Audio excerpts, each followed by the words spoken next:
Good morning, ladies and gentlemen. This is Greg Mikulowski from FXDD, and this is a Thursday, April 1st, 2010 New York Opening Forex Report. Let me remind everybody that trading Forex is risky and should only be done with risk capital. Now, change your lifestyle. Traders can lose all their risk capital. Trading Forex, FXDD does not guarantee any recommendations made within this commentary. Traders should make market assessments, make trading positions based on their own personal market analysis, risk tolerance, and financial condition. In addition, care should be made to use leverage which is congruent with your personal risk tolerance, although care is taken in recurring sport. FXDD does not guarantee the accuracy of the information. Today, later on this afternoon, we do have our next webinar that's going to, we're going to educate people on different aspects of the currency market, how we see it from a technical perspective, and that's going to take place this afternoon. It's free. All you have to do is go to forex.fxdd.com and click on this banner ad. It'll be on the top of the page. It says next online trading class, Thursday, April 1st, 2010. Click on that and register. You need to put your email address, you need to put your name, and that's about it.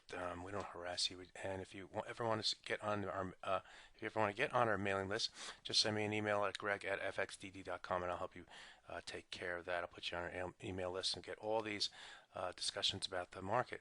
While speaking about the market, let's go into some of our currency pairs. We'll start off with the sterling versus US dollar. In the UK, they did have, overnight, we actually had better data out of China. We also had better data out of the UK. We saw that their PMI manufacturing index for the month of March rose to 57.2 from a revised 56.5, just a touch lower from last month's 56.6 original estimate. So, and they're expecting 56.8. So it was much stronger than expected, and we saw the pound sterling rise in this area right here. But prior to that, from a technical perspective, we remain in this channel. We talked about this in last night's report when the market was, in this area right here, how this would be topside resistance. That topside resistance comes in at 152.35. The market reached a high of 152.39, and then starts correction to the downside. As you can see, the market has remained supported here. We are above the close from yesterday. The close from yesterday came in at 151.81. You may want to put a line in your chart at around that area on your daily chart, and also if you go to your or this is your hourly chart, you want to put that line in there, and you can see also how that level held during the night session. So we'll go to our 5-minute chart and we'll put that same line in, 151.81. It's always important to know where the closing level is. Market rate remembers those levels. We'll also move up our Fibonacci up to the high for the day. We did reach a higher high. But the market then has come off a little bit from versus a 5-minute chart. We are staying. We are respecting our support levels at 81. We're expecting our support levels in the 200, and lastly at the 100, this 100-bar moving average comes in at 152.11. That's going to be another level. On the downside, we're going to be watching here for the sterling. Lots of up and down action, but the bias is again to the upside for the sterling versus US dollar. Let's go to the euro versus US dollar. And this currency suffered. We also had manufacturing, PMI manufacturing come out of the Eurozone, came in at 56.6 versus expectations of 56.3, so not as strong, let's just say, as the UK, although we also had other information come out of Germany with their retail sales that showed a much weaker, came out at minus 0.4 on a month-on-month basis versus a 0% expectation. Last month it was down 0.5, which is also revised lower, so that's why we saw the euro move down in this period right here. Now we do have support down there at the 77 and 83-ish type area. We're talking about that as the 38.2% retracement level of this move down. We've also, but we were able to move up, but this spike the upside was on the China data. Market moved higher off of that data, but you left that big, huge tail. I'm going to zoom in here, give you a clearer view. You can see how the market on that hourly bar left this big tail. That's often, after making a high, that's often a huge signal for traders out there that the high is in place. And really the 135.42 level was not really bother the rest of the night. So we have our line here at 135.42. You can see how the market went up and then came down and started to move below that 42 level. It was all over here, and the market started to move down on the day. Here's our another level, that 82 level. And by the 82 level, by the way, is the 61.8% retracement of the move up from the 2009 low. That's going back to here, right here, to the 2009 high price. And that takes it all the way up to this level right here. and the 61.8% retracement comes in right here. So that's the 134.82. So let's go back to our 5-minute chart. 134.82. You can see how the market came down to that, came down a little bit to 75, and then bounced up to our 2 moving averages normally does. And we're seeing consolidation phase. It is Thursday. Tomorrow is Good Friday. All of Europe is off, so but we do have unemployment, so it's going to be a tricky situation. But who knows what we may see today with position squaring going into those into that weekend. The euro sterling is interesting because we did break through the 200-day moving average here today at 88.65. Current price is at 88.56. So we'll be watching 88.65. They may have some influence on the euro, may have influence on the sterling. Obviously, euro sterling is going down, so that's saying the euro is going down, the sterling is going relatively up, and that's what we saw because we had weaker data in Europe, we had stronger data in the sterling, and so that's what we're seeing here in that currency pair. And you can see how the market originally moved up here on the hourly chart.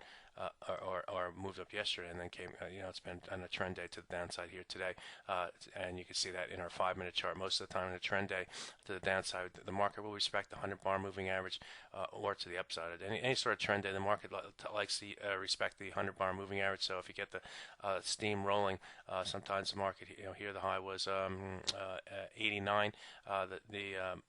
This trend line is at 93. So people will risk 4 or 5 pips against that, and with the move to the downside, and that's exactly what we saw here.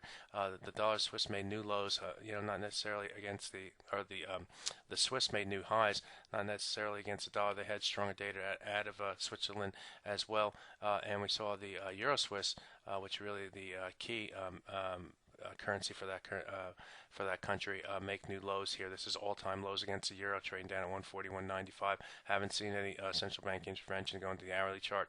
We talked about this 200-bar moving average here. We could not get above. I'm going to zoom in here. The 200 bar is our current confirming moving average. You can see how the market just eked up here, and then that causes rally. This is 2 days ago, but closed below it, then closed below it, started to respect that to 200. Had another one little bar move to the upside here, and could not close above it. Or did close above it, failed the next time, and then came through. When you get this, the if-should rule. If the market breaks the 200-bar moving average, we should see prices go higher. We did, but the market only went from 11 to 20, folks. That's not a lot, and then the market started to come down, and we get this big move to the downside. That's often the clue, either to get out of a trade that you got in there, or to even go short because it didn't do what it should do. It's finding the sellers, and that's exactly what saw in the dollar Swiss. And if you did that, you might have been lucky and catch the move to the downside here today. Dollar versus yen has that resistance at the 79 level. That 79 level comes back to our 77 level. This is a high back in January. The high for 2010 came in at 77 actually. Go to the hourly chart. I'm going to put in a line here at 93.77. We talked about this level yesterday, and you can see here the market came up to a high of 72 and then came off.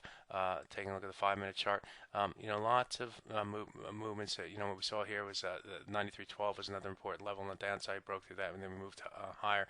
And then you can see how the market first moved down off the China news on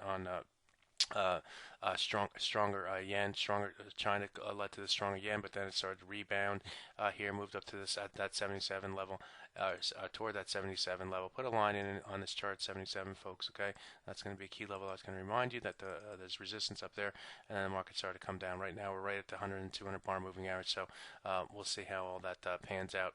Now today we do have. I want to talk about a little bit about New Zealand. New Zealand had a report from the IMF saying their currency was overvalued. Overvalued by 10 to 15%, and this caused this huge spike to the downside in the New Zealand versus U.S. dollar yesterday. We had a big, huge rally back up to the upside, as you do. But then the trend continued to the downside. We are staying below the 200-bar moving average. That 200-bar moving average comes in at 70.64. We got to watch that level on the top side. folks. From the daily perspective, we are above the continue to remain above the 200-day moving average at 70.20. Watch that 70.20 level, folks. You know, a trader might look to sell against a 200-bar moving average here. Maybe we get a rebound back up to the 100-bar moving average here. But and look for confirmation to the downside and moving through the 70.20. That's a 200-day moving average. Let's see if New Zealand versus U.S. dollar is overvalued by 10%. That's 10% of 71. That's it doesn't necessarily mean it's going to go there. Obviously, the market would have gone there immediately if it believed it, but what you have to do is follow the technicals, and if they're going to give you a fundamental bias, maybe you should follow it until it tells you otherwise. Don't follow it forever. To let the market tell you, let the technicals tell you. Today we have challenger job cuts at 7:30. Last month, it's a year-on-year number that showed a 77.4% decline. Then we get initial claims at 8:30. Expected 440. ISM data comes later out of town. Thanks a lot. Bye-bye.